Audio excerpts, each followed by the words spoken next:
Dr. Martinez. It is our pleasure as the Senior Alumni Board Representatives to welcome you all to the 9th Annual Alumni Leadership Day. As Senior Alumni Reps, we represent the student body to the Alumni Board.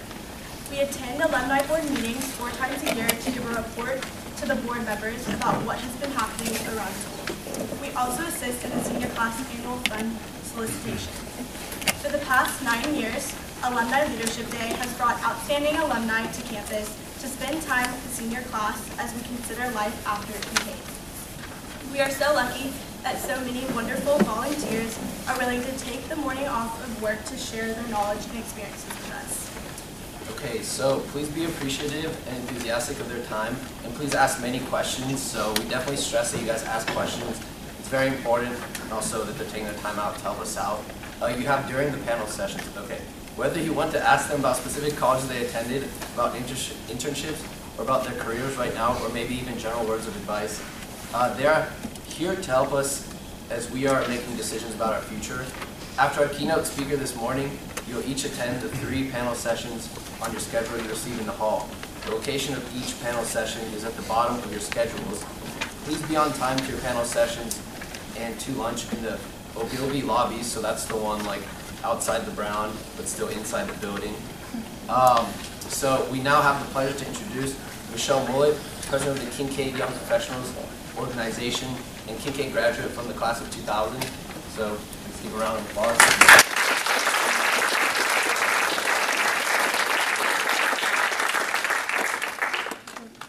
Good morning.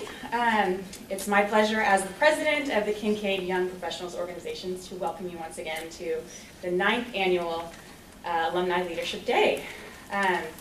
KYPO was created for alumni up to 15 years from their high school graduation to explore Houston's diverse professional culture and create networking opportunities through Kinkaid Connections. The KYPO board, which consists of 20 members from the classes of 2000 to 2009, spearheads today's program.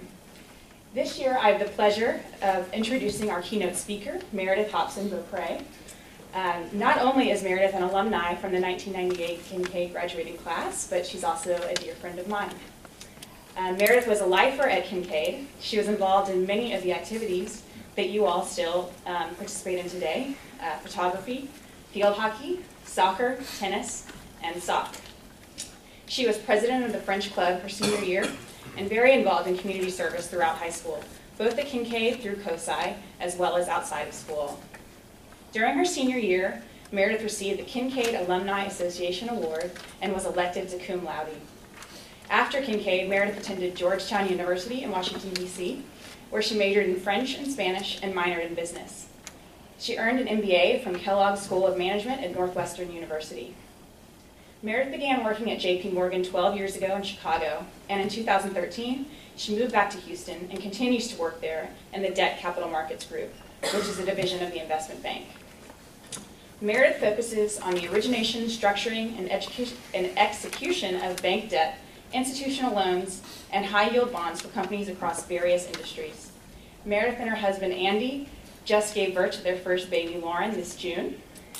A month after my baby, which has allowed us to reconnect and been really fun. So it is now my pleasure to introduce our keynote speaker today, Meredith Beaupre.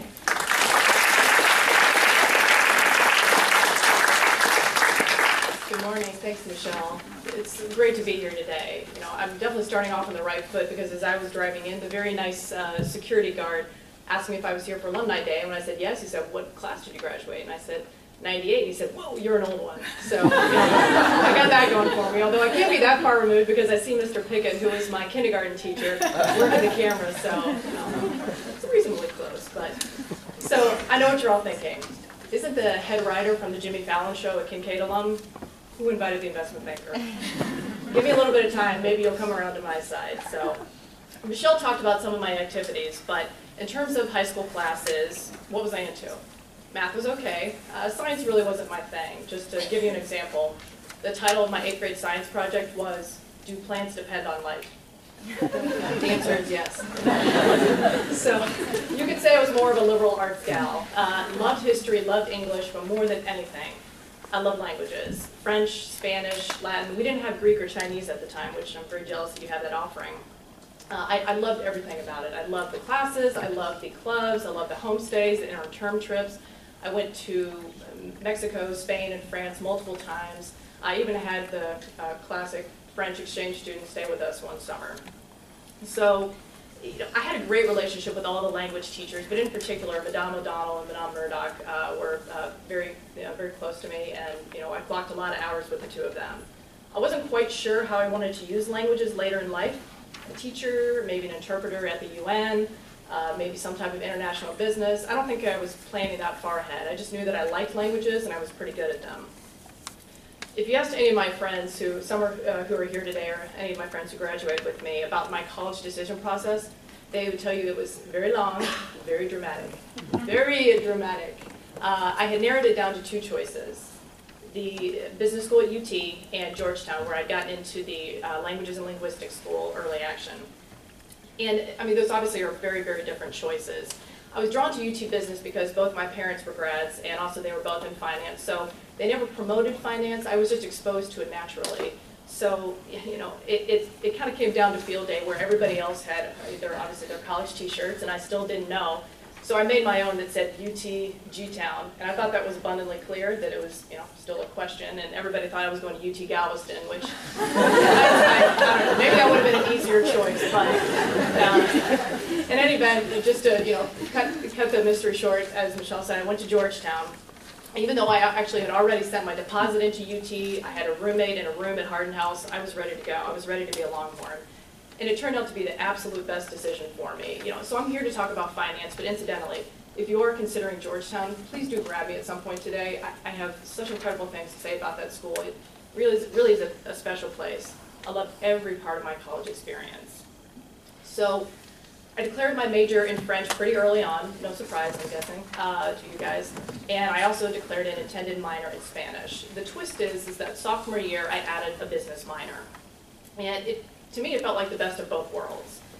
Because I had a link into the business school at Georgetown, I was plugged into the recruiting process right off the bat, which was great, because the recruiting and interviewing process for banking and finance, it's a highly regimented process, so I got a lot of assistance there. And while I looked at a number of things, private equity, wealth management, banking, ultimately I set my sights on investment banking, because I liked what it offered. And looking back on what that was at age 21, 22, it was a very dynamic and challenging industry. It was a team environment. It was a good paycheck. And it offered the opportunity to travel, as well as runway into a lot of other jobs in financial services. So in the fall of my senior year at Georgetown, I accepted an offer from Bank One in Chicago. While I had initially been 100% focused on going to New York and working in one of the big banks, Bank One made me an offer that I had a hard time saying no to. They offered me a free ride to business school. So after I graduated, I moved to Chicago, and I started working at the bank during the day, and at night I went to Kellogg, which is the MBA program at Northwestern. I'll just say it was a very, very tough 2.5 years. It almost feels like I blacked out for that entire period. In hindsight, it was absolutely worth all the effort doing both work and school at the same time, but it was very challenging. During the first couple of years at the bank, I rotated through a couple different groups. I did mergers and acquisitions, I did equity derivatives, and then actually during that period, Bank One, which you probably haven't heard of, Bank One merged with JP Morgan. So that's obviously the institution it is today and where I work. That was great for me because JP Morgan offered a big investment banking platform as well as an even larger capital markets platform, which is what I thought I wanted at the time. It turned out to be great because I got an opportunity to move into the debt capital markets group, which is where I still am today. I've been in that group for about 10 years, both in Chicago and in Houston. So, begs the question, what is debt capital markets? It's a great question, and I promise you I didn't know for a long time. It's part of the investment bank, as Michelle said. When most people think about investment banking, what do you think about? Do you think about initial public offerings, like when Facebook went public? Think about mergers and acquisitions, like when United merged with Continental, then that's absolutely right. So I'm on the debt side of the house. And what that means is that I help companies raise debt for a variety of reasons. Maybe they want to acquire another company in the industry, maybe their next biggest competitor. Maybe they want to build out some of their factories or their plants. Maybe they just want to raise some cash for a rainy day. And when I say some cash, I'm talking about hundreds of millions, even billions of dollars. I deal in pretty big numbers, so when I get my own paycheck, it always looks like it's missing a ton of zeros. But my territory spans the entire western half of the United States. And I cover pretty much every industry with the exception of oil and gas, which I know may sound surprising given I live in Houston. So in terms of these industries, what are some of the ones I cover? Healthcare, manufacturing, consumer retail, technology, you name it, I probably have touched it. It's fun because I see a lot of stuff. Now, what you've heard about banking is that it's a very intense industry, I'm guessing. And it is. It's very long hours, and it's a lot of pretty involved modeling and technical work. It's a lot of selling and pitching. And as you get older, a lot of travel. I'm on the road every week, usually about 2 to 3 days, sometimes as much as 4 to 5 days. And when I travel, it's for one of two reasons. Either I'm out pitching business, trying to win new business with a client. Essentially, I'll give them an idea for how to raise debt, how to structure it, how to price it, and what investors will I sell it to. And then the second reason is once my team has won that business, we're out launching that deal to investors. And that's really the fun part of the job is when we actually have already won the business and we're out trying to launch this deal to investors, trying to pull this together for the client. So my job is really all about selling, which is fun. Knowing how to crunch numbers is extremely important, don't get me wrong. But equally as important, if not more so, is knowing how to put these numbers in context for the clients.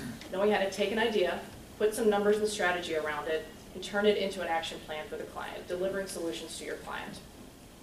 I like my job for a lot of reasons, but mostly because it's challenging, it is never boring, and I really do enjoy helping companies raise capital to grow. You might be surprised to learn that corporate finance, it actually does have a creative side. True, it's not like the arts or marketing or advertising, but much of what I do, much of what I do involves thinking outside the box to get a deal done amidst constantly changing market conditions. This is a business that rewards hard work and innovation. The sooner you start contributing to the team and helping to drive decisions, the sooner you will get all kinds of runway. And that can sometimes be at a very young age, you might be surprised to hear. I'll admit that it's pretty fun walking into a client's office where the average age is about, I'd say a good 20 years older than you, and having everybody assume one thing about you given your age, and then being able to walk out having, with these guys having an entirely different perception of you once you've proven your worth. That can be pretty fun. So what have I learned from all this? A lot. It's been a very intense but a very exciting 12 years. So it's not graduation day, and I'm not here to give you a commencement address, but y'all are going to be in the job market a few years from now, so I thought it might be helpful to give a few observations from a Frenchie turned banker. Number one, it's okay to be undecided. I'm actually an alumni interviewer for Georgetown, and I am always surprised at how many 17, 18-year-olds I meet who have their entire life mapped out.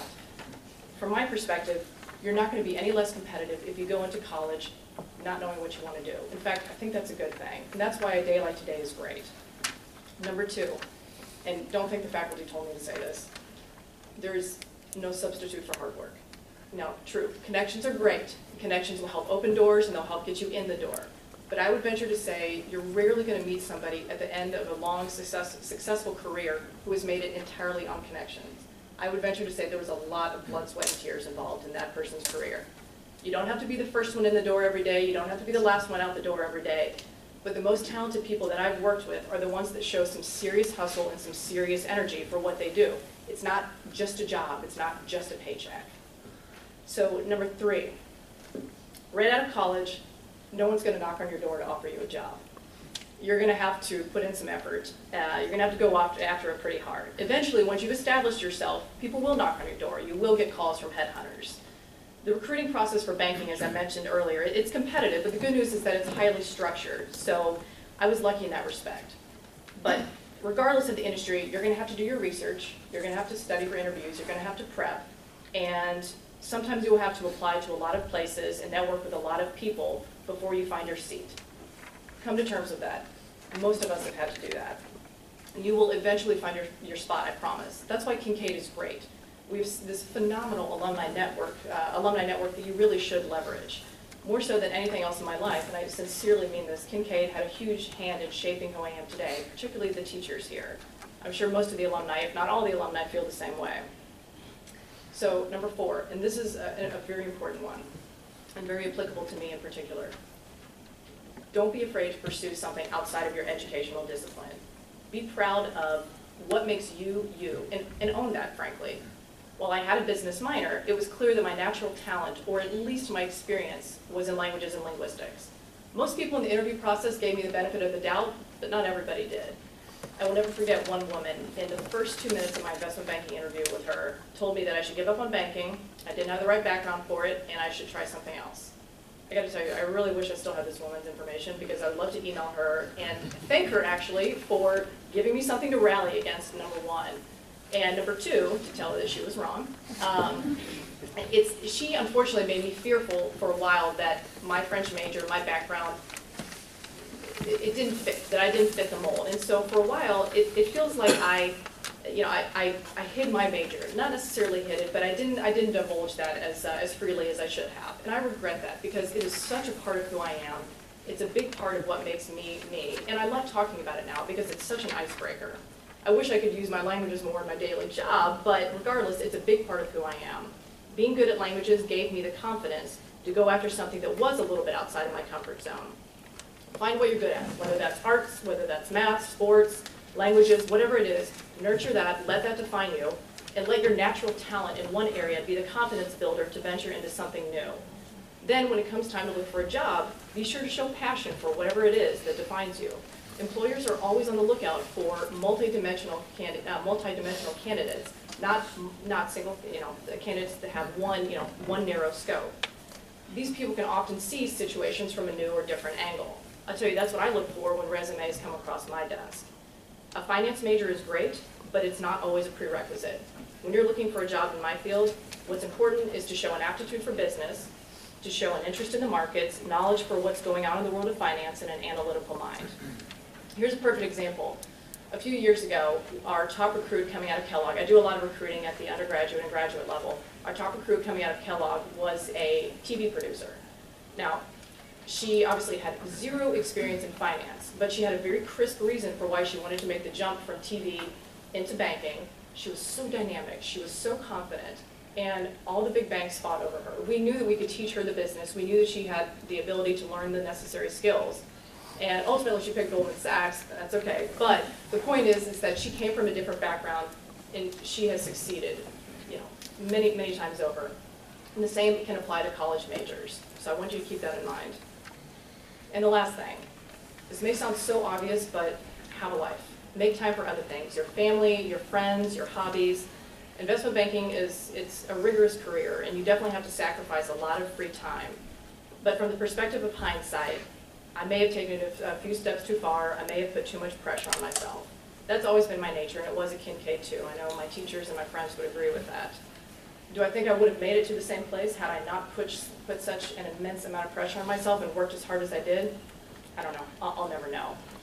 What I do know is I could have and I should have done it with more time for my family, more time for my friends, more time for my husband Andy, who by the way was a long distance boyfriend for a decade because I was too busy to leave my job to go visit him in another state. So thanks for waiting. And as of 3.5 months ago, as Michelle mentioned, I'm the mother to a beautiful baby girl. So that is a new and very phenomenal part of my life. And I'm finding a way to fit it in. I'm sure many of you have heard the expression, you can have it all, but you can't have it all at the same time. I love that. I think that is so smart. There are a number of things that I've had to give up over the years, personal time being one of the most important ones. But I wouldn't keep doing this job if I didn't enjoy it. I feel very lucky in that respect. So as you transition into college and then beyond into your eventual career, I'd urge you to be flexible, be open to change.